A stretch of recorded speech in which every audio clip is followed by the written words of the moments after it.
The last year, I remember watching from home. It was like, no matter what, if like in the finals was playing Russia and Turkey, and no matter what, if Russia win or lose, they're gonna go to the main event of All-Stars. Birebir'de geçen sene zaten bayağı dersimizi aldık. Okkalı böyle güzel bir ders aldık. İş ciddiye bindi çünkü her oyun modu bir puan veriyor. Kendime süper güvenmiyorum ama yine öyle 1v1'lerde hemen elenip gitmeyeceğimizi düşünüyorum. Bu sene iyi puan alacağız oradan. 1v1 çalışıyoruz zaten takımca.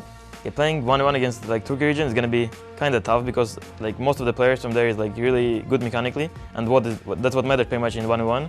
But also you need to know what is the meta in 1v1 because it's completely different. And since we had Kira is like he won last time and he understands pretty good. So I think we have a bit of an edge on it because we can practice between us, and I think we get a good chance. Lex var, iyi AD carry. İyi AD carry'lere dikkat etmemiz lazım bence. Lex ile Kira'ya dikkat edeceğiz. Diğerlerine çok sıkıntı olacağını düşünmüyorum. Bizimkilerin bireysel yetenekleri onlardan fazladır. I doesn't trust most the Zanzarah, our jungler, because he said he's gonna play Ivern and do like bushes all the time and like troll. So I think he's gonna lose 100%. En ümitsiz olduğun adam Crystal tabii ki de. Bütün gün jungle camplerine karşı bir şey kesersen hero'ları unutursun tabii. in my team for 1 vs 1, I don't trust in Lex because previous time he took Renekton in 1 vs 1 and it was really sad. I hope he will not do it again.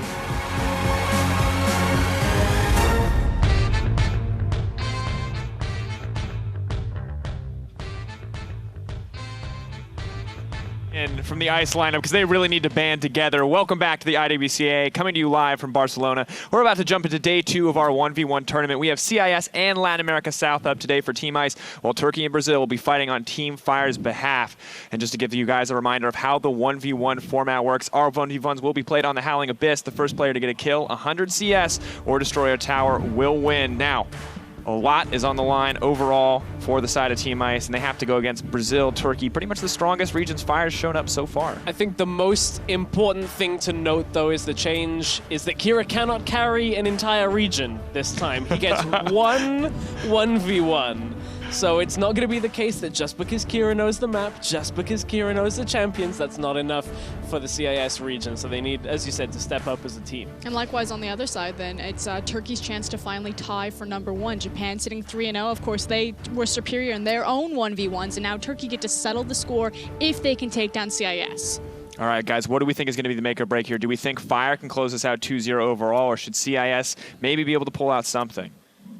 I mean, on the day so far, it's been the bet for Fire, but you look across some of the individual talent on their lineup, especially because they do have Kira there. He's already shown and proven himself, but now it's just kind of a question mark. You know, where does everyone actually scale up 1v1 in individual skill? Well, we'll keep it brief because we got a lot of 1v1s ahead of us, so that's enough from us. The players are readying up for their time to shine on the Howling Abyss, so let's send it over to our casters.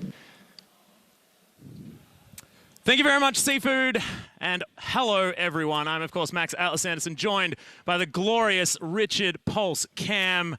How are you doing, my friend? Are you ready to analyze some sick 1v1? I am. They let me here as a color caster. When I walked to the desk, I actually tried to stand there because it's so weird walking there every day of your life and then walking to this side of the desk actually felt weird, but great to be here. Yeah, most certainly is, and I'm excited to have you here as well because we've got two very heavyweight lineups here at the same time because CIS versus Turkey, like these are the top dogs of both of their groups. Absolutely, and you take a look at like Kira as well. He won the 1v1 tournament last time. He carried his team to All-Stars literally by himself, so we'll see if Kira can do that. A lot of the teams don't seem to have too much faith in their junglers, however. It's just like, yeah, well, they just farm the minion camps all day, so they don't know how to duel anyone. Yeah, I really like the fact that it's sort of Lex's Renekton that was the big problem. And speaking of which, he's going to be starting things off for the CIS region. Of course, Crystal is going to be on the other side for Turkey. So we've got the Renekton player, of course, lost that 1v1 against a Kennen. It was Kami's Kennen from Brazil, and he lost that at level 2. Yeah. So things didn't go so well. However, Crystal also not necessarily with you know, a lot of faith from his team. That's true. So pretty down in the tier list. So it's actually interesting in terms of theory, right? It's like, do you want to send out your best players first? Do you send out like a likes of Kira, and then you just blast them, try and get those early points? Or do you send out your meat shields and have them just die first, and then you send in the big guns? Yeah, well, if we go back to what we did in OCE versus EU, we did do a little bit of that. I mean, I was first cab off the rank, and it was definitely not because I was the best player. But you were the superior meat shield. You did take out Cephas, so I mean, you just got 3 points right off the bat. I'm going to put that down on my resume, I think. Superior meat shield. Got it nailed. But Top we are tier. into the champion select here as Caitlyn and Nasus have already been taken away on the side of Team Ice as Kennen is going to be removed. Crystal does not want to deal with that one. Of course, I would have assumed that Lex would have banned that one, considering the fact that he was knocked out by that. And Rengar is going to be the final ban here on the side of Lex. If I was Crystal, I would BM Lex and just ban Renekton, just to send a message. Because honestly, you've banned out all of the high tier picks. Maybe Syndra is there as well if you want to take that one away. But in terms of mechanical skill, you have an ADC and a jungler. So who's going to play Syndra anyway? Twitch is the final ban. That's interesting, but that does leave it a lot open, such as the Syndra. Oh my goodness, do it, Crystal. Don't be scared. Just eat it. That is a perfect answer, right? Just gonna eat you. I don't know if it is the perfect answer. We'll see if he actually locks it in, but we see another Misfortune, which is pretty cool. We saw the 1v1 Misfortune yesterday. Oh my god, he's doing it. He's actually done it. Okay. We have unclogged the frog in 1v1. Unbottled the axolotl. We could be here all day doing this. But Lex is back to the Misfortune, of course. It is a power pick here. We've seen her banned away a few times. That Make It Rain being relatively strong, but we haven't seen all that much Thunderlords, which is odd because, I mean, that was the big tactic, wasn't it, with the Misfortune? Yeah, pretty much. You put the Thunderlords on, and then you get the proc coming in from Make It Rain. The other tactic I was thinking maybe yesterday we might see, at least in the mirror matchup, is you actually just go full AD, and you actually max the double up, so you can get that one golden double up that just chunks your opponent for half their health. In a matchup like this, where it's a battle of attrition against Tahm Kench, you'll probably see the Thunderlords come out. Yeah, and we actually did see the double up start actually win out yesterday when we saw the MF mirror match. So we'll see whether it does happen again. But I'm just excited about a Tahm Kench. I actually don't care what's going to happen. Well, I mean, we saw him wreck face in top lane yesterday, but I just don't know how he'll perform in that 1v1, because you have the lick, and then yes, you can eat a minion. You have actually decent wave clear against the Misfortune, so he can constantly shove her in early. So we might see like a Devour Max or something like that, because you're not going to get the Tongue Lash on Misfortune constantly in that 1v1. Yeah, no, you're not. And, you know, minion waves exist. Exactly right. And she's going to have the Make It Rain. She's going to stop him from walking at you. Like, the kite potential is most certainly there. However, we're going to see how it works as we are going to have a look at the frog as we hop onto the Howling Abyss. Misfortune just doesn't want to be on the fountain anymore. We want to start this one off as quickly as possible as Lex is making it up this glorious bridge to potentially her doom at the hands of a frog. Yeah, I think he's good. I mean, Lex is not up against Superman right here, so he should be able to at least take him in this 1v1. How do you know? I don't know. I'm making a prediction. I'm the analyst here. Oh, yeah, sorry. You gotta take my word as gospel, mate. I'm just not used to it. Yeah, me neither. Well, who's better at the emote spam, though? I mean, that's the real battle that's going on right now. Misfortune's top tier. She is. Well, her laugh is incredibly frustrating. I'll give you that one. Did you know there are 5 champions in the game which you can actually repeat your emote? So you just spam constantly. Nasus is one of them. Heimerdinger, very annoying to play against. See, this is what we've been missing with Pulse as the play-by-play. We don't get this gold in the analysis. This is the analysis you're looking for, ladies and gentlemen. Lex has immediately gotten the control over the minions, though, which is to be expected because you're against Tahm Kench. You want 7 minions, that gets you level 2, but it doesn't matter when you're actually not really fighting over them. So Crystal needs to wait a bit until he actually gets a couple levels. What did he go for? He went for Tongue Lash first, so I would have preferred him to go to Devour here, Atlas, so he can actually push back. But he's having a pretty rough time, so he's going to have to CS under tower. Should be able to get there just fine. Double Up not going to find the Tahm Kench as he's just waddling around. And what is going to be the strategy here? Is like Crystal, is he forced to go for some sort of level 3 all-in, something like that? Does he want to hit a specific level? I could imagine Abyssal Voyage is going to do practically 0 on this map as far as getting him an upper hand in a 1v1 scenario. Yep, that's pretty true, considering his passive was, of course, moved to his actual passive, his innate, so he doesn't need his ultimate. He doesn't get a power spike. Yeah. And also, he can't instantly interrupt the Misfortune ultimate unless he's in range and has the stack. So it doesn't seem like a particularly good matchup for Ultron in the mid lane. Maybe Catfish, Crystal I should say. knows- Someone's going to yell at me. Maybe he knows something that we don't about the So that's what I'm power of thinking the too. frog. I'm thinking that too, because we saw the Trundle yesterday, and unanimously all the analysts and pretty much everyone watching was like, this is awful. But then he was gifted 2 opportunities to win and didn't take them. So in this matchup, we might see Yeah, I was Crystal. about to remind you, like, he did just He almost straight up lose almost that. dumpstered Like, him. oh, goodness. But we'll have to see, because if I was the Tam Kench, I would have maxed Devour and just tried to push out the wave. Now he's level 3. It reveals a little more about what he's thinking. There's the lick, there's the snowball. Crystal's looking for the gobble and is going to find it. He'll throw all the emote spam as well, stunning the minions, doing some work. The exhaust goes down. He knows exactly what he's doing. Lex throws down the barrier, but is it going to be enough as this is a hungry frog and it's going to take him down? What did I just witness? You just witnessed a frog turning it all around. No longer will he be food on the plate. He will be the one eating you, and it most certainly happened. Kermit had an ace card up his sleeve here, Atlas, and pulling me surprise. That was... Okay, I see it now. The snowball, I didn't even pick up on it. I should have hit that. I'm going to get yelled at. But the snowball into just the all-in, I wasn't expecting to be that good.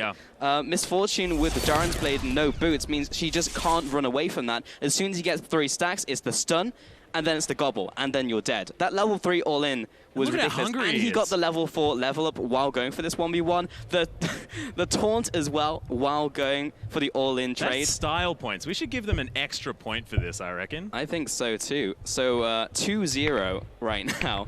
And first blood. That was way better than I was expecting. It was a good matchup for the Tam Kench, as good as it's going to get, right? You are against an ADC who is squishy and you can chunk. And I think it was maybe down to Misfortune just trying to play how she was doing, but just play behind the minions. Yeah, well, now turning to the second scheduled 1v1, Edward is going to be stepping onto the Howling Abyss versus Naru. Okay. So this could be a little bit more of a test, as Edward is going to make his way out. You can see him, and Naru there looking very confident, especially, I mean, this is the guy that had absolutely no confidence in his jungler. He's now happy to take him down. Whew, this is just such a good start for Turkey, knowing that, you know, their wildcard that they threw out first has taken the victory. And now they've tossed out Naru, who is, you could say, the Turkish faker of the lineup and indeed the region. That's what everyone's calling him. And now he's against Edward, who I'm not sure how we'll cope in this 1v1. I mean, like, naturally used to those 2v2s. Naru, mechanically adept. Is Edward another meat shield? Is Naru the playmaker of the team, the ace of the team, just to get another one in the bag? And then it'll be 2-0 to a point where they just need one more. Like, anyone can just throw like a cheese pick, do a carbon, toss out a Teemo, and then just pick up a kill. Yeah, and if we're looking back to sort of Edward's playstyle, I mean, this guy's been throwing spanners in the works for basically his whole career. So we could expect all sorts of crazy things to come out from this guy. I'm 100% expecting cheese of some sort. I mean, he brought out the Taric before it was cool. Like, we will see something. And because of just how the meta is currently, it could be literally anything. There was some talks of junglers playing Ivan in these 1v1s and trying to make the bushes work. I think it's terrible. But he might do something like that and surprise us, just like the Tam Kench that we just saw. Well, I certainly hope so. LeBlanc, Cassiopeia, and Draven has been banned away here by Edward. LCD, so certainly doesn't like a certain array of screens, which is great to see. Caitlyn, Ezreal, and Kennen to be taken off the board by Naru. Not spelling off she's a bit of anything fun, really, which is a bit sad. And Naru's just going to flat out lock in the Tam Kench as well. No fear. This is a strategy they've all been practicing. They know, get to level 3. Wait until we're almost about to hit that level 4. Land a snowball and win the trade. There is nothing they can do. We will always take the victory. And he's done it. He's locked it in, and he's expecting that it's just going to all go like clockwork. Is this the Turkish trump card? Like, the Tam Kench? I guess they'll keep playing it until it stops working. And if ICE all they want to do is play ADCs, then they're in a much better position. This time he has Valkyrie though, so it's harder to go all in. But if you go 3 stacks into a stun, so you bait out the Valkyrie, get the stun, or waddle on up to him, give him the old gobble, and then just spin him back out for the kill, that's an easy way for Naru to get this one if there's no minions in this way. So Edward has to be very smart about how he plays. Kind of similar to actually Vel'Koz. Fully enough, I was never thinking in my career I would compare Tam Kench to Vel'Koz, but very difficult to approach. You want to stay behind your minions, otherwise one lick could spell your doom. Yeah, that's exactly right. I just love that that's a sentence that we can use in the correct context. One lick could spell your doom. I'm going to have that written on my tombstone, I think. That's fantastic information to learn, because Turkey seem to have found a strategy and they're sticking to it here, as Naru is just going to hop back on the Tahm Kench, which is interesting, given the fact that he's a mid laner. He plays a lot of 1v1 scenarios, you know, in his everyday League of Legends life, has a lot of those skills. Like, this guy could have played almost anything, and it's the Frog that's the decision. I mean, funny you mention it, because FLICKR did play AP Tahm Kench for a little bit in solo queue, and I mean, I don't know if it was necessarily good, but it throws people off. And he does play some wacky stuff, like Olaf and Turarella is actually a good matchup. He did play that at Worlds. And there is some validity to an AP Tahm Kench. So we'll have to see if he busts that one out. But it's worked for them so far through a sample size of 1. So, I mean, I can't really doubt them. Well, we are going to get straight onto the Howling Abyss here for game number 2. Naru versus Edward. Team Ice are going to try and fire back. There's Naru MasterChef Tahm Kench this time. It's almost like it's like a skin showing of Tahm Kench at this point. Does he have 5? I don't think so. Unfortunately not. Unlucky. That could have been the play. Yeah, I understand Tahm Kench. I'm a bit sick about that as well. All right, so Edward, he's gone down the middle tree because he has the biscuits here. So looking to just poke a little bit. I assume he's gotten some knowledge off of his ADC. That is a great skin. Yeah, the Valkyrie coming out, sorry, the Gatling gun coming out first. Just wanting to clear the wave. Is that actually better wave clear than taking something like the Phosphor? I mean, you'll hit like the entire wave unless you're trying to manipulate it. You can't really manipulate the first wave, but you could theoretically hit all of it. In terms of Shred as well, if he's trying to just trade blows with Naru, Naru can't really punish him for using the Valkyrie because he can stay behind his minions, he can just make it difficult. So it does kind of make sense.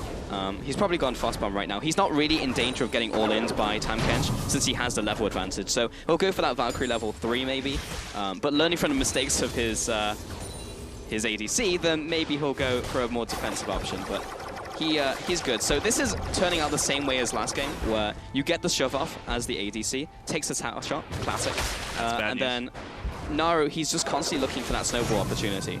Actually hasn't picked up the Devour yet either, so got that grey health. He's going to nom through it just to keep himself healthy and has the Tongue Lash there already. Still waiting for that magical level 3. It's worth mentioning that Edward is out-farming his ADC. It was 9 out of 12, I believe, on the first 2 waves, whereas Edward, I think, maybe even gotten all of them so far. So he's already won against his own team. Yeah, this is actually a tryout for a role swap for Edward at this point in time. So right now, feeling pretty good about that one. As he once again Valkyries this Frog. Oh, no, we're not going to find the Tongue Lash. Maybe Edward is thinking he's playing Rumble, because he's playing in the same way, sitting in front of his minions, hitting S, and then allowing the Gatling gun to hit Naru from behind the minions. And he is in a mech, so, you know, it's an easy mistake to make. So that's a very good point. It's making it work. Okay, so by using the Fast Bomb there, you know he's going to go back. He's just burning the mana, otherwise it wouldn't have been an efficient trade. So this is fine. He got the push off, and Tahm Kench is obviously not faster pushing, so Naru will take the opportunity to go back himself. Yep, have something to eat there as well. Ruby Crystal is going to be his pickup. Double Doran's Blade here for Edward. The only amount that you can purchase, of course, in this 1v1 scenario, and has himself some boots so he can attempt to run away from the Frog, who doesn't actually have the boots. Yeah, the boots are really important specifically for the Corki in this matchup, because if you do get licked, you want to get away as fast as possible, and also allows you to try and juke that lick a little bit easier. However, walking face first into the Tahm Kench, not so great. Yeah, and he even lands the snowball as well. Doesn't have the help of the minions just yet, but is going to be able to stack up that passive. Good exhaust comes out as Edward's trying to get himself to the health pack. Does so. The Naru is so hungry. Another Tongue Lash comes in, but a little bit too late. Oh, Tahm Kench almost claiming another victim in this 1v1. He's so scary. Not how I expected this day to turn out. Edward trying his damnedest. He just needs to play the CS game. He lost a cannon there, unfortunate. Naru, now the panic is in Edward's eyes. He never would have gotten hit before by that Q, but now that he's forced to play behind the minions and he's a little cautious of a Tahm Kench who almost 100-0'd him, then he's just playing a bit wobbly. So needs to try and regain control of the lane. But now that the minion wave is in favor of Tahm Kench, he'll have to let this one reset, wait for the next wave to come in, and then regain control after that. The fact he only had 1 pop means he is going to be a little chunked, so this is actually precarious for the Corki. However, the Corki does still have this CS advantage, and could it be that Edward sort of just stays back, tries to farm this one out, and plays that 100 CS game? Is that in his wheelhouse to do, because this Corki is farming better and has the ability to do so throughout this matchup. I'll be honest, Atlas, that's his only play, because he's not going to kill the Tam Kench, because he's Corki. So he might be able to shove in the waves and hit the tower, but it's too risky because we saw exactly what just happened there. Naru ambushes him, maybe he lands a stray lick, a stray snowball, and he gets in on the Corki, chunks him again. He can't play that game. So the less risk-adverse play is just to try and play the numbers game. He's already ahead. Yes, it has been equalized by that play that Naru made, so only 5 in it now, and it should equalize to about 4 if they both CS perfectly. But Edward should still play that game. Well, right now, they're just farming things out. Naru looking on the offensive. Remember, the onus is on the Frog to make the moves. Misses the Tongue Lash. Now just going to walk up to Edward. The minion's firing at the Tam Kench, but pretty tanky. Not too worried. Has the Grey health. Like, just looking relatively unkillable as he misses that cannon creep. Now just going to walk past these minions, stacking it up now as well as the Tongue Lash comes in. He's looking greedy, looking hungry. But all Naru really needs is to burn the Valkyrie, and he gains control of the lane. Snowball is going to come in. He wants that Devour. Can't quite close the distance. The boot's working wonders here for Edward. Just goes back again. So because it's unlikely that you're going to just like max out Valkyrie as the Corki here, then Naru can burn the Valkyrie. It's on like a 15-20 second cooldown, and you have control of the next wave. There's nothing that Corki do, because if he steps up, gets licked again, Tam Kench walks at you. So by just burning the Valkyrie, he's effectively just won the next 20-30 seconds and the next minion wave. And that's all he's done. And as a result of that, you can see he's not only evened up the CS, but is about to get ahead. Well, there it is. Only a few minions in this wave as well. Naru will actually be able to take the lead as far as minions killed on this map. Edward's going to be able to clean some of these up, but only gets 2 out of the 3 once he makes it back. And the Sapphire Crystal just feels so bad, man. Like, building obviously towards that Sheen, which is so important for a Corki, but the fact that he goes back twice, the first time gets a Sapphire Crystal, second time gets 5 potions / biscuits. I mean, it's not a good feeling. It's the only thing he can do, because he's not going to get another component of the Sheen. He'll just go for the mana so he can continue to push out the wave against Naru. Because the way he's going to win this is, of course, as we already mentioned, by farming it out. So the longer he can stay in lane, the better, and gets him towards that goal of the Sheen. In terms of going for more AP, completely useless, because he's not going to kill the Tam Kench, and he doesn't need it for clearing, but he may have just screwed up. Well, there's the Grasp of the Undying. He is going to get eaten as Naru's going to pull him all the way back. Valkyrie comes in, but the Snowball has already landed. Good exhaust by Edward. Not going to be able to find it. He's just trying to use his range advantage as best he can. Grey Health not used yet by Naru. Wants to be able to hold onto it for the regen. Boss Bomb, oh, actually now going to break it. Remember, the Abyssal Voyage is there. We'll be able to get right back underneath this turret to keep playing that minion game. Naru played the start of that extremely well. He managed to force all of the defensive tools from Edward, managed to hit him a bunch, but Edward, on the return of that, was not only kiting, but also hitting back on Naru, and Naru missing that lick was the important thing there, because that would have forced Edward back. He would have had to go back to base, or back to his tower at least, to get control of that minion wave. However, as it turned out, Edward was able to continuously hit Naru, which meant he could force him back to the tower. And because now he's hit the level 6 spike, has those rockets, and had a lot in reserve as he wasn't using them, he was able to get that trade off. Well, Snowball not quite up here for Naru as Edward takes himself the health pack. And that's an exhaust down now for Naru. He was feeling the pressure that the Corki was putting down. Grabs himself a Ruby Crystal, still can't afford that Sheen. Actually, no, could. Okay, there we are. So he's going to discover that he has enough money for his initial purchase and picks up the package now. Edward, a little bit more movement speed. I didn't even know that spawned on the Howling Abyss Pulse. I'm learning things today. Today I learned. Well, I don't think I've ever seen a Tam Kench Corki matchup before on Howling Abyss, so it's all new. But he does have the Sheen, and also has the package, so he essentially has control of this lane for the next couple of minutes. How did he land that? I don't know. Very cheeky. The Neo of Tam Kenches. But Naru has to be a little careful, because this is the spot in the game where Edward could theoretically have kill potential on Naru if he chunks him down to, say, 60%. It's not going to be 100-0, but he has to respect it. Certainly has kill potential on this turret as well, as Edward, remember, has the Sheen. So the extra tower damage is an opportunity, they know. As Naru's going to go aggressive, package is going to get laid down. Looks adorable here on this skin as well. Shout-outs. Naru's just going to try and grab brush positioning. Edward gets the mana back from the health bot. Yeah, that's a really good shout. The tower is very low. I had noticed from the just constant minions crashing against the tower, and when Naru is also forced back to base, so this puts the onus on Naru to try and get a play off. Gets the 3 stacks, he goes in, he has to go for this. He's looking for the dive. Yeah, the consume comes in. Naru's going to have to spit him out as Edward grabs another health pack, but is it going to be enough? I don't think so. There's the auto, and the Tahm Kench, 2 for nothing. Unreal. He had 1 shot, 1 opportunity, and the Tahm Kench went in and grabbed it. Absolutely incredible play there, and Tahm Kench now undefeated. That is a sentence that I was not expecting, Pulse, but certainly one that I'm excited to say. And I have a feeling we are going to see a Tahm Kench being put on the bench this time around, because it sort of has to. If it's going to be 2-0, CIS needs to look at themselves as their group of 5 and say, we need a gentleman's agreement. Turkey just seems to think that this frog is the best, and they've proven it twice in a row. And there you can see, give him a lick, tastes just like victory.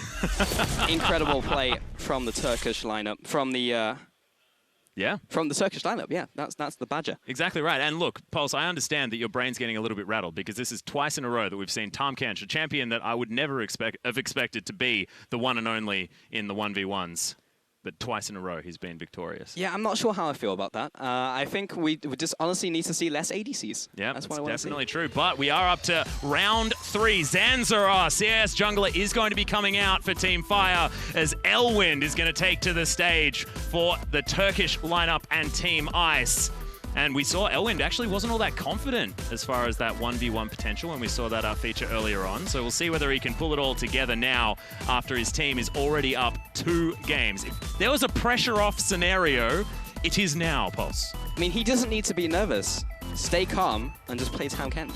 As his team has demonstrated to him, it's just a free win, apparently. Zanzarah, like, sending out your jungler now at this point is just like, well, lads, if I lose this one, I'm the person no one really has any faith in, then we've just kind of lost the best of 5. Lot to live up to. We haven't even seen Kira yet. I would have busted out the big guns and said, screw it. We're going to at least get 1 win on the board. Well, this is right. And I mean, if Kira's going to be playing so far down the lineup, they may just flat out lose before he even gets a chance to carry them. Of course, if anyone remembers from 2015, Kira was the champion of the 1v1s. This guy knows exactly what's up. Yeah, he was my boy. I was repping him all the way through IWCI, all the way through All-Stars before he got bopped by Froggen. But until that point, he was doing incredibly well and just understood the game. So this doesn't work like a dungeon atlas. You don't put your raid boss at the end. You want your raid boss at the front. Yeah, exactly right. Because you can beat the dungeon by only doing the first 3 levels. You just leave the butcher down there. Like, who even cares? Like, you can want all the fresh meat that you want, but I'm back up in town just reaping the rewards of my easy win. So we are in a champion select, though. Caitlyn, Nasus, and Tahm Kench going to be banned away by Zanzarah. Makes a lot of sense.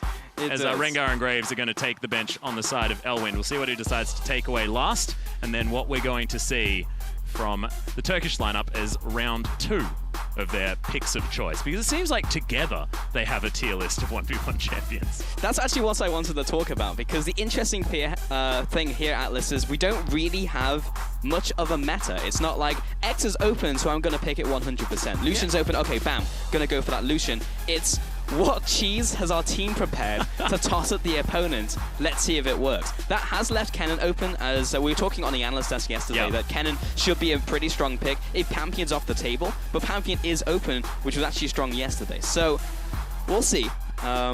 Like, Quinn is always good, and that's going to be locked in as well. So this is actually more, quote-unquote, like 1v1 meta, and more what we were expecting to see. That's exactly right. Elwind, of course, being the top laner here. This guy has a lot of experience on the Kennen, so it makes a lot of sense. I mean, it has been a 1v1 top pick of old. We saw him all throughout IWCA 2015. And now Elwind going to pick it up one more time. But Quinn is a champion that has always had a bit of a reputation for being good in those 1v1s. I mean, she has crazy 1v1 potential. She is a lane bully. She's the quintessential lane bully in that 1v1. I see what you did there. In the mid lane and the top lane. Thank you very much, Atlas. I always appreciate when someone appreciates my terrible jokes. But in this 1v1, slightly less in the Quinn's favor. Kennen will be able to trade back, has slightly less range to keep in mind, and his AD numbers have been hit in terms of the base stats over and over and over again. So in pure auto attacks trade, she'll win out, especially with the Harrier and the blind on top of that. But Kennen, if he gets the harass in and Quinn isn't like controlling the lane, that could be a potential window for him, and also at the level 6. Yeah, and Quinn as well doesn't necessarily have the range to outrange the Maelstrom if he is just going to go straight in at level 6 as well. So we'll see whether whether Elwind is going to be able to utilize that, just get the auto attacks down. The stuns are going to be coming in left, right, and center. Kennen, that's what he's known for. We'll see whether he can do it. However, on the other side, Quinn, I mean, level 2, you get Vault, you get Blinding Assault, and you can just probably kill someone anyway. Yeah, I mean, you take a look at Quinn, and her spikes are at level 1, level 2, level 3, level 4, level 5, and level 6. So Kennen in a bit of a rough spot. He'll want to maximize his W damage, so he may even go for that first. Actually, he might go for the Q first for the range harass, and then max out the W. In the 1v1 trades, he can just go all in with the E. There are some strategies where you'll max out the E as well second, but I'm not sure if he really wants the resistances or will be enough really to save him in the 1v1, whereas the damage from Electrical Surge will be way more. Yeah, definitely true. As right now, they're just eyeing each other off. Arcticop's Kennen, one of my personal favorites, but I don't know why you wouldn't be a doctor. MD Kennen. Yeah, MD Kennen is the best, because trust me, I'm a doctor, you know? You can lead them into a false sense of security. And bam, here's the scalpel. Yeah, exactly right. Well, laning phase is going to start. Zanzarah just clearing out the waves, not worrying about hitting the Kenny too much. Elwind's going to miss one of the CS. Zanzarah doing much better this time. Actually misses 2 of them, unfortunately. Yeah, by virtue of being Quinn, it forces Elwind back. Like, Elwind can't approach the minion wave because if he gets into an auto-attack trade at this stage in the game, he just loses. He went for the Q level 1 because he just wants to farm and knew this fact. Oh, misses the Blinding Assault. This is exactly what we were talking about. Once he hits that level 2, especially if he hits it before Elwind, things get dangerous. He looks for the punish. Elwind is just going to punch him in return as Zanzarah tries to approach. That's the only really window that he can go for, or he can go for some like crazy Qs that go around the minions, but this is disastrous right now. He's missing all of the minions under the tower. This is about as bad as it could have gone, but there were 2 missed minions from Zanzarah, so it's not the end of the world right now. Well, it certainly isn't. And of course, the pressure is on the jungler to try and farm this one out. Doesn't have a lot of experience last hitting creeps, because of course the jungle minions don't have any things bashing on them. It's much easier that way. Elwind's just guarding his health relic. Doesn't want to use it just yet for the lack of efficiency. Oh, good stun from Elwind as he goes back, wins the trade. That's nice. It's very hard for him to make that happen, because typically Quinn will just be able to hit you with the Q, but I think it was either down or just about to come up there as Zanzarah used it on the minion wave, so it's kind of like a Blitzcrank hook. Like, you don't want to just shoot it out, because as soon as it's down, then it opens up a window for your opponent to go in. Likewise, when Elwind throws out a Shuriken and gets a Mark of the Storm, then he can go in as well, because landing 2 more marks considerably easier as he can just charge at the Quinn. And now that's happened 2 or 3 times, and it's given Elwind control of the lane. Yeah, the other thing we have to look at is the fact that, of course, Kennen's an energy champion. Zanzarah on the Quinn is a mana champion, so we'll have to watch out for that mana bar. Elwind certainly doesn't, so all of those spells can just be spammed by the Kenny. Quinn has to be a little bit more careful. However, not anymore. We'll have that full blue bar. He goes back, grabs himself an extra Doran's Blade and those boots as well. I'm looking to hopefully pick up some of these minions under the turret. Additionally, Kennen is very punishing if you force your opponent back, because he can just sweep through the minion wave with his W and E combo, completely clear it out, and then Zanzarah is going to miss maybe 2 or 3 CS there. Later into the game it becomes even worse as he insta-clears it. He can't do that while his opponent's in lane necessarily, unless he has a massive advantage, because your opponent will just hit you in the face a bunch, and then you'll get chunked. But right there he was able to shove it in and use Lightning Rush to get back to lane. Yeah, he's going to do so. Falling behind 8 CS though, on the side of Elwind. Zanzarah misses that one, but has otherwise been very, very good with this farming. Elwind once again back in the position of guarding this health relic, trying to find his window. Is it going to be level 6? Is that what Elwind's looking for? Wants to get that Slicing Maelstrom. Of course, Zanzarah will have the Sky Strike, I guess, after he comes down off Valor, but otherwise it's not exactly a huge level for Quinn. You can move into the bush. Because there are no wards in this game mode, then you can head into the bush and then try and get like a surprise strike. It's not like an all-in trade, but it's just something else you can add to your combo. Kennen finds it kind of hard to interrupt it out of the ultimate. He has to land the Shuriken, if nothing else. If he lands an auto attack, she's already on top of you, so it's pretty hard for him to deal with that. But as soon as he hits level 6, as you rightly said in Champion Select, Kennen's going to murder you. Because it's just like, oh, what's your offensive spell? You dash further into my Maelstrom. Fantastic. So Elwind's in pretty good shape. And of course, if that Vault does come out, then what do? You just throw out your Q, easy peasy.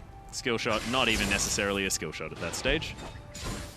Yeah, I feel like the end may have come for Zanzarah already, just because he's not being particularly aggressive. He's not looking for a lot of auto-attack trades. That's what he should have been doing earlier into the game, but we're now 5 minutes kind of too late. He was able to get the push in the last wave, so Elwind had to go for that health relic to just burn it, but right now, unless he gets some serious damage in, Elwind's in a position where he can all in. He's got the level 6. Yeah, and he's going to get hit by the edge of that blinding assault, but not too much of a good stun comes out from Elwind, but not going for the all-in just yet. Oh my goodness, the face check as Elwind throws down the ultimate, but can't close the gap. It's a disaster, and that is a huge cooldown now that Elwind will have to wait before going for any other kind of all-in. Okay, that went as well as it could have done for Zanzarah. Elwind got the perfect combo on. He put Zanzarah in the easiest of kill ranges. He just needed another trade. He could have chased him down, could have popped the ultimate. That's a kill. But now Elwind walks back in again. That's ludicrous amounts of damage. Remember, Elwind doesn't have the defensive summoner spell. Zanzarah is the one with the barrier, so isn't as worried as this Kennen, who's now forced back 11 CS behind once this last one falls, and another minion wave for Zanzarah to eat up and throw into the turret of the Kennen. Yeah, but to finish that point off, Zanzarah played that pretty perfectly. He stayed just on the outside ring of where the Maelstrom was, so he's not going to be able to get in range again. He knew he'd already burned all of Kennen's spells, so he wasn't able to lightning rush in. And then he could just stay on the edge and continue to harass. He's got the farm advantage. He can play this slow now. The only downfall is that Elwind did manage to keep the exhaust and ignite. So if he does get in range for the exhaust, he can use that as a soft gap close to allow himself to get on top of the Quinn for the ultimate. But Zanzarah also kept his barrier, so there's a lot of trade-offs to how the next couple minutes can go, but Zanzarah has an into this game now. Very interesting that he goes for this Spectre's Cow pickup as well. Zanzarah just looking to play out the long game. Not too worried. Just says, well, I'm ahead in farm. Head in farm by quite a way. That's like more than a full minion wave. This blinding assault comes in one more time. Draws back some distance. Nicely done as the auto trades are winning out here for the Quinn, but good stun once again for the follow-up from Elwind. We'll go and get himself a little bit more healthy. Health packs for everyone. He's going to once again go back. The optimal trades here for Elwind is not to get hit in the face by a bird, but instead to get all 3 marks of the storm down just like that. Yeah. If he can lead with Q and then follow up with an auto attack and a W, perfect. Just backs away.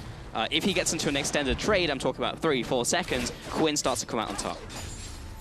Elwind does have that Slicing Maelstrom back off cooldown once again, so that all-in opportunity is there. And this clock is most certainly ticking for the Kennen. Scary, scary time. Zanzarah just using that mana bar to clear out as many minions as he can. He knows that the pressure is on to last hit them all very, very effectively if he wants to win this. Because slowly but surely, Elwind is coming out the better as time goes on. But still, 11. It's not, that gap isn't closing very fast, False. It is not, but that was a dirty Q coming out from Elwind, and that may allow him to get in here. It's been a couple minutes, so his ultimate is, of course, up. Had he landed one more for the stun, that probably would have spelt the end there for Zanzarah. That was a fantastic vault as well, just to make sure that that Slicing Maelstrom was once again not in range.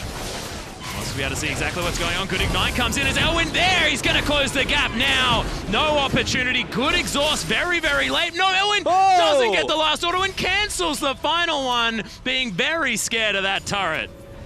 A big smile on Zanzarah's face there. He knew he should not have been alive to see another day, but Elwind botches it just at the very end. Was not quite enough. Needed to be a little further forward so he could have just landed the final auto attack, but he gets away with it. Oh, there it is. That is what tilt is made of, ladies and gentlemen. Exactly right. Okay. Zanzarah doesn't do so well clearing out that particular minion wave, as the Kennen's going to make his way back to lane as well. Bit of attack speed, bit of damage. Just filling out that variety bucket after the Seeker's Arm Guard has been picked up, which should stack up before the game's over, which is good. You would have to hope. But the important thing here is Elwind has maybe one more opportunity before minions take over the game or his tower dies. Zanzarah hasn't got that much damage on tower. It's probably going to come down to a minion game. But Elwind, his all-in is now on his next ultimate. If he doesn't win with that, basically over, because Zanzarah will just chunk him down. Sky Strike will be able to just get efficient trades against the Kennen if he abuses the brush. And he has that one shot. Good dodge of the blinding assault. And Medpack going to come up once again. Elwind does have the inside track if he wants to get to it first, and Lightning Rush will allow him to get there, so steals it away. Now 1 minion is the difference as this wave crashes to the turret. Make that 2, make it 3. That's 4, he's farming very, very well. Misses the last one, but that's only 4 minions. This is very, very close. As far as all the 1v1s that we've had, like, this is probably one of the closest thus far. Zanzarah is really trying to hold on to this series for Team Ice. I think regardless of how this 1v1 goes, Zanzarah has garnered the respect of his team and pretty much everyone watching, because no one was expecting this from a jungler, not even his own team. Yeah. So he has done real well against a top laner. Micro skill is fantastic. Actually wins out on that last trade as well as Elwind looking to try and get his way in. Slicing Maelstrom is there. The Volt's down, but look at all this damage. The minions doing work as well, but there it is. No barrier available. Oh, misses the Q, but gets the last auto, and Elwind secures the victory for Turkey. 3-0 in the first 3 games. Dominance is asserted. That is the face of happiness, but frustration for Elwind as multiple all-ins went awry for him. Zanzarah holding on by the skin of his teeth, but in the end, the all-in from Kennen was enough. Yeah. That literally could have gone either way depending on how they mechanically played that last trade, but props. I mean, the Turkish lineup just went in. Yeah, just completely ridiculous. And of course, no one was expecting the Tahm Kench, but now the Quinn comes out, played by the jungler. Just ridiculous. I thought that, you know, when Quinn got first reworked, that she was potentially a jungler, so maybe Zanzarah had the same idea for a bit. and has a fair bit of practice, but you can see right now, Elwind turning it all on its head with that last engage. Took him 3 goes with the Slicing Maelstrom, but doesn't matter. If you get the victory, you get the victory. Yeah, a win is a win. Zanzarah was happier with that result than his opponent was with the win. So, but honestly, well played. That was just good Quinn mechanics. Maybe he was just imagining his opponent was a jungle camp. It was just like, I see the Krug here. I just need to kite him around. Maybe that was what he was doing, but either way, I'm impressed. Yeah, playing Graves, things like that, you know, could possibly give him a few of those mechanics, but we are still going to play this one out. Kira is going to be hitting the Howling Abyss now as CIS's mid laner, and he's going to be versing Zietnot, the Turkish AD carry. And can the 1v1 master himself try and pull Team Ice out of what is a disappointing situation thus far? Man, if I was Zietnot walking up to the Raid boss himself, I would be crapping it, dude. Like, real Kira, scared. Yeah, real good at League of Legends in the 1v1. In an isolated situation, I would not want to go up against this guy. And you've seen him in interviews. I mean, he's just always cool, calm, collected. Yep. It's terrifying. We'll see. I feel now that, we're 3-0 down. So Kira in Rage mode has been activated. So good luck, Zietnot. Kira's going to bring the thunder. And you can see right now Zietnot's face. He's very serene. Underneath that mask of serenity is pure, undiluted fear. I can feel it. He's radiating from the space. Yeah, we can even see him. It's hot in here. We'll see what, it is quite hard. We'll see what Kira busts out. It may be like, I don't know, something like the Tahm Kench. I feel like he has something more mechanical under his belt. He likes the Anivia, of course, but something like a Lucian, or even just going back to that. Anything that's strong that's left open, he's more of the meta player, so he will go for like a Caitlyn if it's available. Maybe even the Syndra. Hell, the Ryze could come out. So I think anything that we see slip through the fingers of the bands, Kira will pick up. And Eye of the Not Tiger is exactly in the right position right now as Kira. I mean, if we need a montage, it's for Team Ice. Yeah, it's time. All right, there's the target ban of the Anivia. There's the target ban of Draven Ezreal. Yep. So what's next? There's LeBlanc. Caitlyn probably should be taken away. As look at Kira, he's calculating. Trying to work out whether he wants his opponent to ban the Caitlyn or whether he's going to ban it himself as Nasus is going to hit the bench. Kira saying to himself, where did I leave my Death Note this morning? On the kitchen counter. Damn. If only I had eliminated my 3 last opponents for my allies, this could have been a free win. Instead, El got the victory today. I have a feeling that now he's just saying, I seem to remember maybe there being a Zietnot on that Death Note, so we're just going to go in. Maybe. Knows exactly how it's going to end for him. There's the Tahm Kench and the insta-lock. That is severely insta of the lock. Both of them going for it. And Kira, remember, he's up against an AD carry player. He's a mid laner.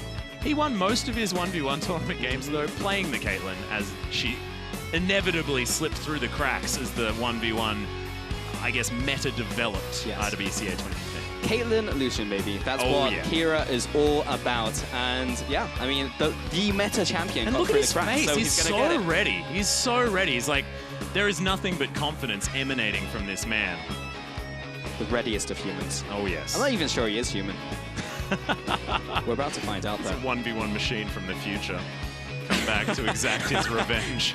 Yeah, he already knows how this turns out. Oh, yeah. He's going to reverse sweep them. It's like, this isn't how the format works anymore. Bring them all against me. 5v1, let's go. Yeah, that's like that About Time movie, you know? It's like you go through the day and you're all stressed out, and then you do it again, and it's just all calm and it's fine. You can acknowledge the beauty. It's exactly what he's doing, because look at that face, just serene. Already knows that it's all in the bag. Zietnot, however, on the other side of the rift, you can see him on your screen right now, still wearing that mask. That serenity is most certainly still there. We'll see whether it's actual serenity or whether it is actually the fear that Kira can instill in his opponents, as we are about to hop onto the Howling Abyss for the 4th time. We do have a difference in summoner spells. Kira has gone for the Exhaust and Heal here versus Zietnot with the Barrier and Heal. Kira did typically do slightly different things from his opponents before they caught on, and that did give him a slight edge. So that may come into consideration here. We'll see what masteries they have in a second as they start auto-attack trading. There is a Greenfather's Gift on Zietnot's side. Interesting. For both sides. All right. Already walking out onto the Howling Abyss, and they're already battling before we even saw what was going on. Zietnot throws down the heel. Kira trying to kite this one out. They want to stand in the brush as much as possible. Kira has headshots. He's still looking for it. The first order is going to come in. Good barrier comes out. Oh my God, Zietnot! At level 1, that was a face of serenity. He was calm, and he destroyed him straight away. No minions necessary. What was that? He just took down the raid boss by himself. Absolutely unreal, making that the 4 and 0. We just got into the rift and we're already back. Yeah. The Howling Abyss was...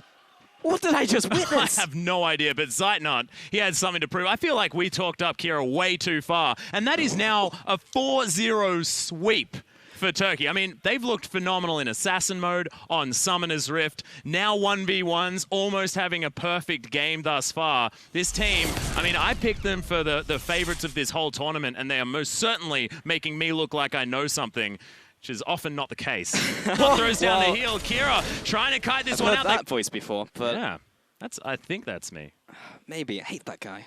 What was his name? Atris? Atris. Yeah, that's the one. That's but we didn't see the start of the trade, which is often the most important part of the 1v1s, because whoever gets the first auto attack down will have priority. So if you're chasing after your opponent after that, then you have to continue trading. But if you were too far in, which it looked like because he was in the opposing bush, then there is pretty much no out. So it's very much about how the start of the trade works. I didn't see quite how it happened. Yeah, that's exactly right, but there is still one more of this bout of Fire versus Ice. CS's top lane, Smurf, is going to be taking on DumbleDoge, of course, the Turkish support himself. He got a haircut, but he's still the glorious man that we know him as, and he's trying to make it a clean sweep here for Turkey.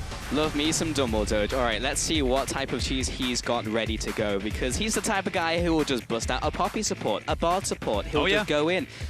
ADC, what's that? I'm off to mid lane. I'm going to go jungle. I'm going to go to the enemy base. I'm DumbleDoge. I don't care. Smurf, on the other hand, very strong player in his own right. We saw what he could do at World. He's just a good player. Yeah, and if you're thinking about Tahm Kench here as well, as I am, because he's been a certain focus for this particular game, like, he can go in both the top lane and the bottom lane. We saw it already this tournament that Evie, you know, one of his favorite champions, the Tahm Kench, pulls it out towards the top side of the map, just destroys people with it. Tahm Kench, fantastic support as well. And both of these players, notably, certainly able to hop on that guy, so should ban it. Yeah, probably. I'm probably going to see the Tahm Kench ban just because of what we've seen so far in this series. I mean, even I would. Like, even if I didn't respect the Tahm Kench, just seeing it take down my teammates is enough for me to ban that one away. So, there we go. First ban. Straight away. The Tahm They Kench. go on a monologue about Tahm Kench and immediately just removed. So, definitely a good idea. Cannon going to be taken off the board as well. Not going to be pulling any Elwind shenanigans.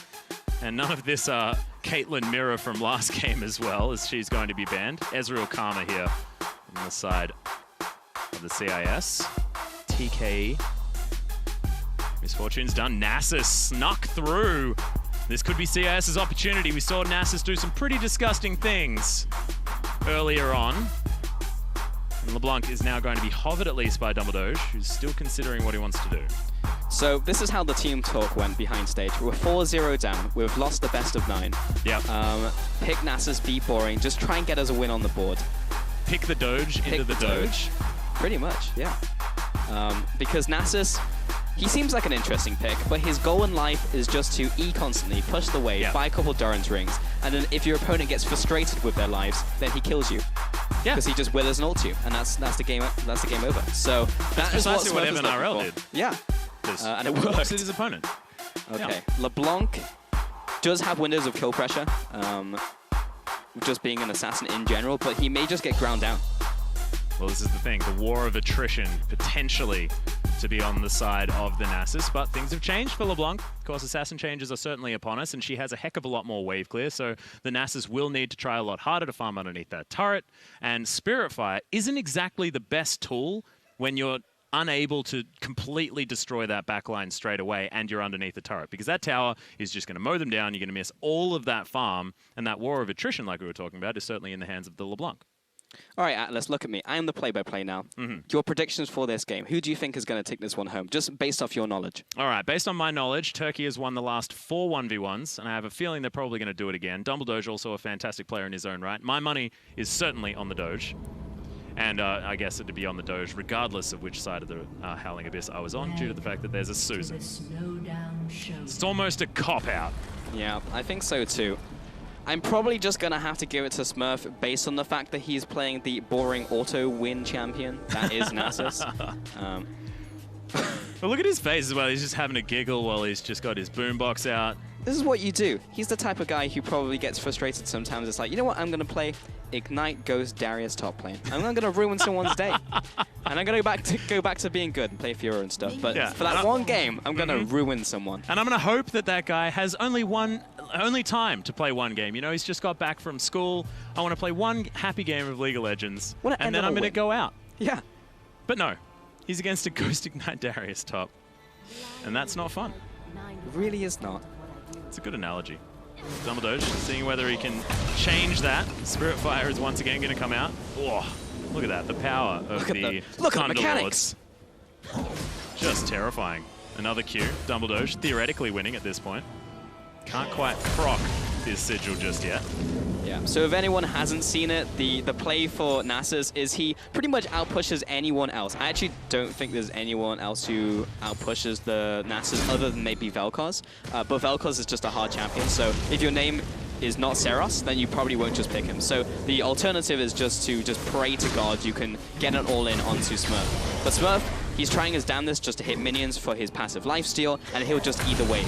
And DumbleDoge will have to try and set up the wave to CS it under tower. Which is difficult, but he is doing a fairly good job.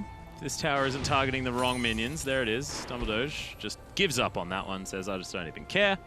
Gonna eat both of his potions. Look to see whether he can out-pressure Smurf now. Another Spirit Fire under the wave, but DumbleDoge avoids the damage. There's one button that he doesn't have. The Shadow Orb was there with the distortion. Gets the proc. Smurf just levels up, now level 3. It just doesn't look like he's taking all that much damage. Remember, Siphoning Strike's going to give him a bunch of health back as well. Just doesn't seem too worried. Picks up a health back. Good chain by the Doge. I've got to stop saying that, because there's 2. There's 2, there is 2. But DumbleDoge was walking the dog there, walking him back to spawn. And Smurf will, yeah, just do Smurfing. Double Durance, that's what you do. Yeah, just get another ring. If you like it, put 2 rings on it, I think Beyonce said. That's the saying. Yeah. And he'll come back to lane. He's got the mana regen now, which just amplifies his pushing potential. And the douchebaggery that is Nasus in this 1v1. I think that's where the word douchebaggery came from. Yeah. Is people that played Nasus in 1v1s. I believe so. That there is we are. Origin story for everyone. Exactly right. Spirit Fire in there. Siphoning Strike helping him with an auto reset for clearing out these minions. Smurf, you have no excuse to miss these last hits. Come on, man. 5 out of 6 currently. Stack it up. We're playing for late game. 50-minute 1v1. That's the great thing about Nasus when you play this playstyle, because you don't really even need to last hit with Q. Your goal is to max E and just ruin someone's day. DumbleDoge, I want to auto-attack you, but I'm withered, because I just got point and clicked. Well, DumbleDoge decided not to go for another ring. Grabs himself a book instead. So, trying to invest. Get himself towards something like Fiendish Codex, potentially. Smurf not going to get that one procced. Okay, DumbleDoge is playing this well. He got a couple good trades off, which forced Smurf back, so he couldn't approach the minion wave. Then he got priority on the minion wave and is now forcing it into tower. Smurf returns by taking the health pack, so he's healthy enough to challenge, pushes the minion wave into tower, preventing the freeze, and DumbleDoge in a slightly less good position than he was a little bit ago, just because of the way that the melee minions are coming in. Oh no, if he had landed that chain, that would have been strong, but DumbleDoge is getting a lot of good trades off. If he can put Smurf in kill range, which is at this level, maybe around 40-30%, where he can just all-in him with the Ignite, then it's an instant kill. Smurf is aware of this and will go back. What is very, very important to look for here as well is the fact that Smurf is behind in experience. DumbleDoge will be able to get the jump on him with this minion wave as well. So level 6 for a LeBlanc gives her a massive boost in the damage of her combo with that Mimic. So Smurf does have to be very, very careful in that window. Of course, does have the exhaust, does have the barrier if things go wrong.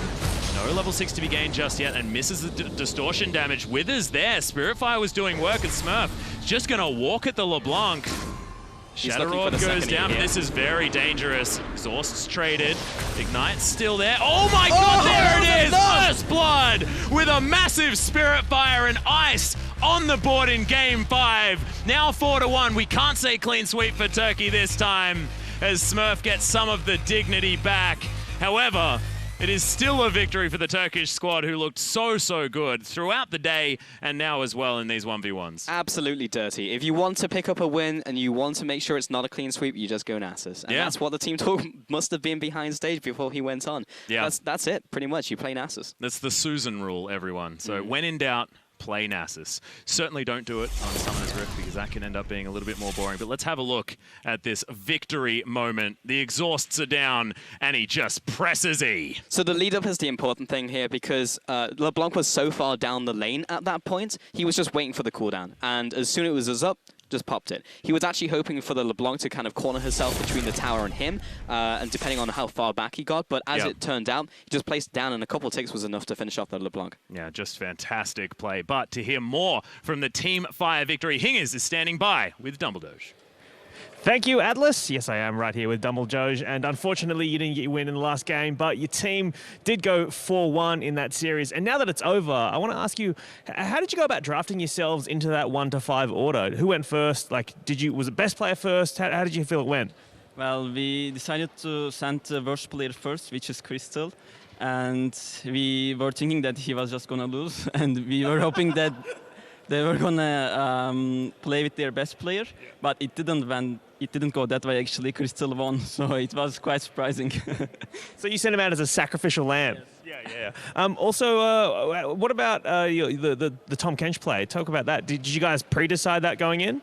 Yeah, we practiced some game 1v1, and we found out that Tom Kench is really strong. Yeah. So 2 players decided to play him. Stuff. And finally, I want to know, this is 2 wins for you guys today. You're feeling confident. How do you feel about the rest of the tournament going forward? I'm excited for One for All. We didn't decide what champion we will play yet, but we will decide today. And I'm hoping that it will be fun too, as much as other games. Excellent stuff. Thank you so much for chatting with us. Congratulations on the win. Good luck for tomorrow. And I'm going to send it over to Sifa right now to break down the game. Thank you very much, Hingers. An exciting set, to be sure. Now, interesting champion select coming out. Definitely benching the Kench appears to be the appropriate strategy. We saw in those first 2 games, Tom Kench being overwhelmingly powerful. I mean, what makes this champion so effective in these 1v1s? I think it's mostly the snowball. I think that summoner spell, just gives you the opportunity to catch up to the enemy, which normally you wouldn't have that mobility spell to catch up to someone, and you basically just sit on their face, get your stacks going, get the W, and you just do so much damage together with your grasp. Wow. Nice. Got it. Got it. There it is. There's 4 of you on the desk, and no one said that it was on my head. Anyway, yeah, it's just as Smithy was saying, the fact that that summoner spell pretty much compensates for the one thing that Kench doesn't have in his kit, his ability to gap close, because once he's on top of you and you're running away, you're donezo. And the funny thing is, like, the emote came through here just because they already knew that they'd won at that point for Crystal, so he's just like, well, this game's done. We saw 2 different victories come from Tom Kench, because this one was way later in a do-or-die kind of situation. Edward going right back into snowball range, and with that third proc already down on the passive from Tahm Kench, it's kind of an easy walkthrough at the end of the game. But Edward should have won that game from the tower damage. It was so far gone. I'd like to point out, though, that both of them knew that they were going up against Tahm Kench, that this strategy was probably likely, especially Edward, because he already saw it. And he didn't go either Flash or Ghost, which is something that I don't really understand, since you're not really going to kill the Tahm Kench. You mostly just want to play the chicken game where you just hit the tower, hit the minions, and try to get more than them. So I think he should have gone Ghost and Flash. Yeah, because it's about being able to disengage so you can play around the cooldown of the gray health there, because obviously, like, the big thing about Kench is he's going to be doing damage to you as well as absorbing so much. So if you just get into an all-in scenario, you're pretty much screwed. And well, coming into game 3, once Kench was off the table, things looked a lot sketchier for Turkey. We had that Kennen versus Quinn matchup, and honestly, some pretty shaky early all-ins here. Yeah, a couple of them, because really Elwind should have won this game a lot earlier. There was that one missed Q, which he'll pretty much, you know, go back and rewatch time and time again. But the actual successful one, based on just the auto. God. That one was painful. I think this is the one that was this is missed. the one. Third time's the charm. Oh, but he gets it. The auto does connect. Can't dodge those. So definitely rough overall for Elwind, but does manage to snag it out. I mean, we just pretty much expected that to go way, way faster, Well, Elwind did say that he was very nervous coming into the 1v1. So yeah, he is the top laner. He should have experience playing Kennen. Kennen's very like meta and vogue right now, but he did seem nervous, and we did see that on kind of the questionable Kennen ults. I like how Zanzarah was like celebrating like twice or 3 times because he was not dying. He was like, yeah, I'm still in it, I'm still in it. Takes one auto, 1 Q, but he manages to live in the end. Now, of course, we're just going to skip over game 4. It was a little too fast. If you didn't see it, it's about 20 seconds of your time. That was the best You can watch it. They just walked at each other and shot each other. It was nothing. But it was like a true shootout. You had like one sheriff on one side, another sheriff on the other. There's no analysis just ran at there. each other. Pick different The only analysis is Kira stepped out of the bush, so had it gone any longer, that would have been the headshot counter being worse for Kira. So he was a little nervous. Maybe some room to change, but let's look just briefly at the end of game 5 there. We saw the power, quote unquote, of AP Nasus coming in here. I think maybe DumbleDoge just a little bit too early to make it a 5-0. Distortion damage. You're going to hear Atlas talk about it again, because why not? We love the sound of his voice. Just going to walk at the LeBlanc. So does he. Here's the kill. This is very dangerous. Bam! Well, got him. Got him. Got him. Got a little bonus Atlas on the desk as well, so that's pretty exciting. So, you know, at this point, Nasus, Tahm Kench both look like pretty good picks. Nasus mostly banned today. Do we expect those to be top tier throughout the rest of the 1v1s? I expect Tahm Kench to continue to be banned, but I think there's still options available for dealing with Nasus. I think there's counterplay to Tahm Kench, but to Nasus it's even harder. I think this is just completely the other way. It's just so annoying because you just push the wave and ignore completely what the enemy champion can do. And I think he didn't even play the matchup as properly as he could have because the new LeBlanc has a delay on his W, so you can basically just every time LeBlanc jumps on you, you can just like cast your spell before it hits you, and you can always hit Q on the LeBlanc as soon as 3W is on you. See, this is what I challenge though. I feel like, and this is hard because it's blind pick, so maybe from this perspective, the Nasus will consistently be the top tier one, because if you pick Orianna and you just take your you can either take Q, or I would probably take just E level 1, and yeah, he's going to Spirit Fire and he's going to push the creep wave forward, but then after that goes, like if you hold it with your shield, absorb the creep wave, then you just stand on the back half and you just zone him off with Clockwork. But again, like blind picking that is much scarier than blind picking an Asus. It just feels like everything comes down to the mind games and what do you expect the enemy team is going to pick up, and maybe they can leave the Tahm Kench open and pick the Corki with Flash and Ghost, take and Flash, there's a good chance that works, you know. So I think it's more about the mind games that you can pull out between. And Turkey coming out on top in the mind games, now advancing to be 4-1 in that set, getting themselves their extra point to now be tied with Japan. So let's take a chance now to look at those standings. You have them coming up here. So you can see. Here's the important thing, though. You see that they're both at 1, but remember that tiebreakers are counting 1v1 wins. So Japan or Turkey at 4-1 is actually in the first place seed alone if it does come down to those tiebreakers. And now it's super important because backs against the wall for Team Ice. If they do not win the next 1v1 shootout, they will only guarantee 1 seed into the next portion of this tournament for their group. Exactly. Team Fire will, the top 3 placing regions will be going through.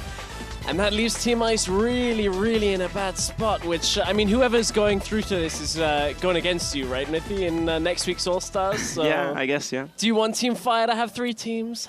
that representative? Well, so would you prefer? Who are At the you end- most scared of? At the end of the day, it's only one team that's coming out, right? So it doesn't really matter. For Team Ice, they just need to. They don't even need to look at Team Fire anymore. They just need to look at their own group and be like, we just need to get the most wins out of our group, guys. So I don't really mind who we play, since we're gonna be able to play a lot of different regions. But it'll be fun to play some team like Japan, since they're not players that I play against in a daily basis. So that'll be more fun for me than playing a CIS or Turkey or Brazil even, because we meet them at Worlds, right? I'd imagine you don't want to face CIS.